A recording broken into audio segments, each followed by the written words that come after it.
Hello everybody, welcome to divinely guided 7777। कैसे हैं आप सब लोग? मैं आ गई हूँ एक और फ्रेश रीडिंग के साथ। और आज की रीडिंग में हम चेक करेंगे what is going on behind the scene. वो क्या चीज़ें हैं, वो क्या एनर्जीज़ हैं, या वो क्या हालात हैं जो आपको नज़र नहीं आ रहे लेकिन बिहाइंड द सीन या तो वो डेवलप हो रहे हैं, वो रेडी हो रहे हैं, और या फिर वो अभी अपने प्रिपरेशन फेज़ में हैं। And it could be someone's energy as well जो कि मंजर आम पर नहीं आ रही। तो ये टाइमलेस जनरल और कलेक्टिव रीडिंग होगी। जब कभी भी आपकी नज़र से गुजरेगी तो ये आपका उस वक्त का मैसेज होगा। मैसेज वही लीजिएगा जो आपको अपनी सिचुएशन से मैच करता हुआ लगे। टैरो में ये मैसेजेस आए हैं, सब के सब अपने ऊपर इम्पोज मत कीजिएगा और इनकी बेसिस पर कोई फाइनल डिसीजन भी मत बनाइएगा। हमेशा अपनी प्राइवेट रीडिंग लें। और ये तो बहुत ही गाइडेड रीडिंग होती है, जैसे यूनिवर्स की तरफ से मैसेजेस, प्रेडिक्शंस आपके लिए, या मैसेज ऑफ द डे। मतलब इसमें बिल्कुल क्लियर कट आपके अपने ही बारे में पता चल रहा होता है। तो इनमें जो मैसेजेस होते हैं उन पे तो कभी भी बिल्कुल आंख बंद करके, जैसे कहना चाहिए ना, डिसीजंस नहीं लेने चाहिए। बिकॉज आपको अपनी प्राइवेट रीडिंग इन पॉइंट्स पर हमेशा अपनी लेनी चाहिए, क्योंकि आपको उसमें अपनी लाइफ से रिलेटेड कोई फ़ैसला करना होता है। ठीक है? तो एज़ प्रैक्टिस जो मैं आपको गाइडलाइंस देती हूँ कि डिसीजंस ना लें, हमेशा अपनी प्राइवेट रीडिंग लें, मुझसे लें या किसी और से लें। और जब आपको तसल्ली हो जाए कि आपने तमाम इन्फॉर्मेशन गैदर कर ली है, तभी आप किसी कंक्लूजन पर पहुँचें। बिकॉज़ लाइफ में इतनी सारी चीज़ें चल रही होती हैं, हर चीज़ सिर्फ रोमांस, लव लाइफ, रिलेशनशिप, शादी, कमिटमेंट से ही जुड़ी हुई नहीं होती। उसके साथ जो सर्कस ज़िंदगी का साथ चल रहा होता है, उसके लिए भी अपने आप को तैयार रखना, चौकन्ना रखना और मज़बूत बनाए रखना कि आप हर हालत को फ़ेस कर सकें, हर तरह के मामले को फ़ेस कर सकें, उसके लिए मज़बूती बहुत ज़रूरी। ठीक है, चलिए चेक करते हैं कि बिहाइंड द सीन क्या हो रहा है। क्या हो रहा है बिहाइंड द सीन, क्या एनर्जी सामने आ रही है behind the scene. 3 of wands, Aries, Leo, Sagittarius. Ace of swords, Libra, Gemini, Aquarius. 7 of swords, Libra, Gemini, Aquarius. And last चीज़, क्या चीज़ छुपाई जा रही है? The lovers. ओके, देखिए सबसे इम्पोर्टेंट बात तो ये कि मोहब्बत पर तो आपका आजकल बिल्कुल भी कोई, आप किसी खाते में ही नहीं ला रहे हैं रिलेशनशिप को। रीज़न क्या है कि कुछ कोई बातें हैं, कोई मामला है जो किसी ऐसे इंसान के सर पे सवार हुआ है जो आपसे अभी डिस्टेंस मेंटेन किया है, फिजिकल डिस्टेंस जिसको कहना चाहिए। सफ़र में है आपकी लाइफ या इस पर्सन की लाइफ। ठीक है, कहीं पर कभी कभी बहुत तूफ़ानी सी कैफियत होती है। वो एक पुरानी मिसाल है ना कि जी जाओ चिड़ियो ते मर जाओ चिड़ियो। आज जीने का दिल चाहता है, फिर अगले ही लम्हे मरने को दिल चाहता है। हिम्मत बनती है, हिम्मत टूटती है। अपने लिए ये एनर्जी, ये इंसान कोई किनारा नहीं ढूंढ पा रहा, एक डिस्टर्ब्ड एनर्जी है। ठीक है, अभी रिसेंट हालात में कभी कभी ऐसा लगता है कि जैसे कुछ क्लोजर्स चल रहे हैं, किसी बात का सलूशन मिल जाएगा, कुछ पता चल जाएगा, हिंट भी मिल जाते हैं, बहुत से क्लूज़ आपको मिलते हैं, आपको बहुत सारी ऐसे साइंस पता चलते हैं जिसमें आप ये सेंस भी कर सकते हैं कि ये किस इंसान की एनर्जी है जो डिस्टेंस पर है, सफ़र कर रही है, दूर है, एक डिले टेक्टिक पेंडिंग में जा रहा है मामला, कुछ समझ नहीं आ रहा। आपके साथ बहुत सारी बातें छुपाई भी जा रही हैं। ये जो मोहब्बत वाला मामला है, अगर तो आप रिलेशनशिप में हैं, आपका कोई एक्स था, या आप अभी रिसेंटली किसी रिलेशनशिप में हैं, लवर्स में हैं, किसी के लवर हैं, कोई आपका लवर है, तो कुछ आपसे छुपाया जा रहा है। ठीक है, यानी 7 of swords is a card of deception. आप ये देखें कि इसने सॉर्ड्स को अपने अंदर ही छुपाया हुआ है, अपने परों में इस तरह से छुपाया हुआ है कि वो सॉर्ड का शेप ही नहीं नज़र आ रहा। जो इसकी ट्रू साइड है वो इसने आपके सामने अभी रिवील नहीं की भी। तो बिहाइंड द सीन अगर मैं देखूं तो कोई क्लैरिटी, किसी की हकीकत आपके सामने आपके ऊपर खुल रही है। कोई ऐसा रिश्ता है जिससे आप बहुत मोहब्बत करते हैं, आप ये एक्सपेक्ट नहीं कर सकते थे कि ये उनकी साइड से आएगा, लेकिन ये ऐसा हुआ ज़रूर है।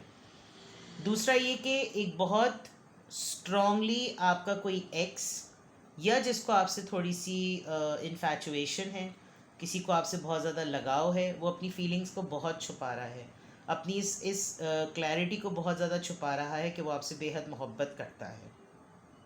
विद द 7 ऑफ सॉर्ड्स, आपके ऊपर किसी न किसी की हकीकत खुलने ही से पहले बहुत कोशिश हो रही है कि वो ना खुले, बट लेट्स सी कि ये होती है चीज़ या नहीं होती। तो बिहाइंड द सीन में देयर इज़ अ पर्सन जो कि इस वक्त सफरिंग में है, उसके दिमाग में कोई सफ़र है, कोई डिसीजन है, कोई एक्शन है, लेकिन बहुत डिले है, बहुत दूर है, एक एक्सक्यूज़ है। And they are coming towards कि जैसे अब कुछ कर लो, कोई फ़ैसला ले लो। तो शायद आप तक ये फ़ैसला आते आते आपको नहीं पता कि आपके पास आते आते ये कहाँ तक पहुँचे। आपने शायद इंतज़ार छोड़ दिया है, आपने शायद राह देखना छोड़ दी है, आपको इनके सारे झूठ का, इनके सारे राज़ों का, इनकी तमाम छुपाने वाली बातों का पहले से ही पता है, बट आप फिर भी इस तरफ ध्यान नहीं दे रहे बिकॉज शायद आपकी ज़िंदगी का फोकस इस वक्त कुछ और है। तो बिहाइंड द सीन अगर मैं देखूं तो एक इंसान हिम्मत कर रहा है कि आपकी तरफ किसी क्लैरिटी को, किसी मूवमेंट को लेकर आए, लेकिन उसकी कोई हकीकत ऐसी है जो आपके ऊपर अभी तक आया नहीं हुई। ठीक है, बिहाइंड द सीन ये है। और देखते हैं चीज़ें।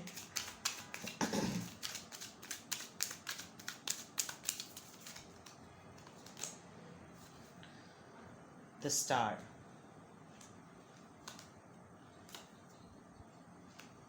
King of wands, 8 of swords,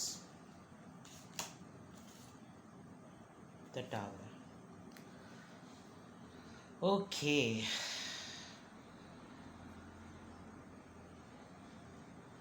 ये पर्सन आपको कांटेक्ट करेगा क्योंकि इस वक्त इस इंसान ने जिस मोमेंट पर आपको छोड़ा था, इसको लग रहा है कि जैसे अनफिनिश्ड टास्क हैं, कुछ अनकही बातें हैं, कुछ अनकहे अनरिजॉल्व्ड मामलात हैं जिसमें ये पर्सन आपको छोड़ के गया। इसने जो कुछ भी आपसे अपने मुताल्लिक छुपाया वो अब इसमें ख़ुद उलझ रहा है। इस इंसान ने काफ़ी हिम्मत की है इस फ़ैसले के लिए। ये कोई एक वक्त में नहीं आई, ये काफ़ी अरसा इसमें लग गया, और शायद इतना अरसा लग गया कि आप भूल गए कि आपकी ज़िंदगी में इस तरह का कोई साथ एग्जिस्ट भी करता था। ये जो लवर्स का कार्ड आया है, आप शायद इवॉल्व हो गए, मैच्योर हो गए, आगे बढ़ गए, लिटरली आप स्टार हो गए, सेलिब्रिटी हो गए, आपको लोग जानने लगे, पहचानने लगे, आप एक मीडिया पर्सन हो गए हैं, लोगों के काम आते हैं। और ये बात इस आदमी को पता चली है, इस इंसान को पता चली है, मैस्कुलिन एनर्जी है, ये बात इस आदमी को पता चली। और अब इसको ये लग रहा है कि कुछ ना दो, कुछ नहीं दिया था तो भी रेजिस्टेंस ऐसी नहीं थी कि बिल्कुल डोरमैट कोई बन गया हो, यानी आपके मुताल्लिक। और जब कुछ रिवील भी हो गया तो भी इसके अंदर ग्रोथ ही हुई।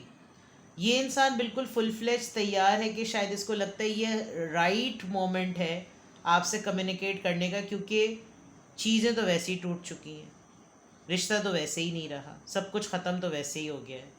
तो अब अगर वापस आए भी, कुछ कम्युनिकेट किया भी, अपने मुताल्लिक कोई सफाई दी भी, तो शायद इतना दिल इसका पत्थर हो गया है, यानी आपका दिल इतना पत्थर हो गया है कि अब अगर आपके सामने कुछ बोला भी तो आप उस तरह से नहीं टूटेंगे जैसे पहले टूटने के इम्कान थे।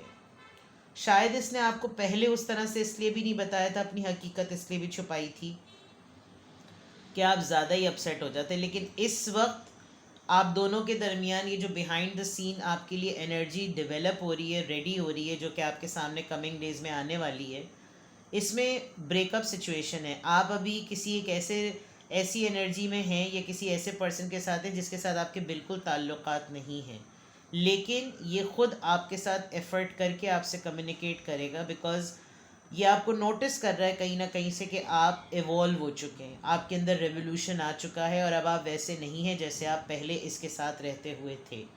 तो अब अगर इसने आपके सामने किसी बात की शर्मिंदगी का इजहार किया, कुछ कमी, क्योंकि 8 ऑफ सोर्ड्स और 7 ऑफ सोर्ड्स, अपनी सच्चाई ना बताने वाला आदमी और फिर उन्हीं सोचों में फंस जाने वाला आदमी। 7 ऑफ सोर्ड्स के नीचे ही 8 ऑफ सोर्ड्स आया कि ये आपको भी आज़ाद कराना चाहता है उन सोचों से, उन मामलों से जो कि अनफिनिश्ड मैटर्स हैं। कुछ होती ना बातें, वो अनकही रह जाती हैं या उनको पूरा नहीं किया जाता। उस वक्त इसने बिल्कुल आपको ऐसा छोड़ दिया, आप थोड़े बहुत तरसे तक परेशान रहे, लेकिन फिर आपने अपने अपनों पर काम किया। Now you are very strong and now I think अब आपके पास कोई इतना प्रॉब्लम ही नहीं है कि अब अगर आपके ऊपर ये मसला आया या ये प्रॉब्लम उठी या ये बिल्डिंग टूटी या ये आप लोगों के दरमियान मज़ीद लड़ाई हुई, बिकॉज यू आर डन। तो बिहाइंड द सीन आप बहुत सी ऐसी सोचों से आज़ाद होते हुए नज़र आ रहे हैं। जब ये पर्सन आपसे कम्युनिकेट करेगा तो आपको एक सेंस ऑफ अचीवमेंट फील होगी कि देखा बेटा आया ना। लेकिन जितने दिन गुजर गए, जितने महीने गुजर गए, जितने साल गुजर गए, उसमें अच्छी बात ये हुई कि आपने दुख को एक्सेप्ट कर लिया और आप इवॉल्व हुए विद द स्टार कार्ड। आपने उलझन को अपना लिया, आपने दुख को अपना लिया, लबादा ओढ़ लिया, and then you started growing. बहुत स्ट्रॉन्ग हुए हैं आप, बहुत मेच्योर हुए हैं आप, बहुत अट्रैक्टिव हुए हुए हैं, बहुत लोग आपको पब्लिक आई में ले रहे हैं और आपका अपना ही तजुर्बा आपके लिए एक स्टोरी बन गया है। And now you don't care आपकी ज़िंदगी में कोई रुकता है, कोई आता है, नहीं आता, it's up to them, you don't care about it. कुछ झगड़ा भी देख रही हूँ मैं, कोई फसाद भी देख रही हूँ मैं, किसी ऐसे पर्सन से आपका कम्युनिकेशन भी देख रही हूँ जो कि अपनी सोचों में उलझा हुआ है और शायद कल्परेट या आपको विक्टिम बना दे और ये टावर मोमेंट आ जाए। किसी के साथ आपके बिल्कुल लड़ाई झगड़े के मामला हुए हैं। लेट्स सी कि ये टावर मोमेंट आपका किसके साथ आने वाला है। बिहाइंड द सीन चेक करते हैं कि ये टावर मोमेंट आपका किसके साथ आने वाला है। The fool. कोई इंसान आपके साथ ब्रांड न्यू बिगिनिंग करना चाहेगा और आप उसके साथ वो ब्रांड न्यू बिगिनिंग नहीं करेंगे, क्योंकि जो कुछ पास्ट में हुआ है आप इस एनर्जी के साथ कोई ब्रांड न्यू बिगनिंग नहीं करेंगे।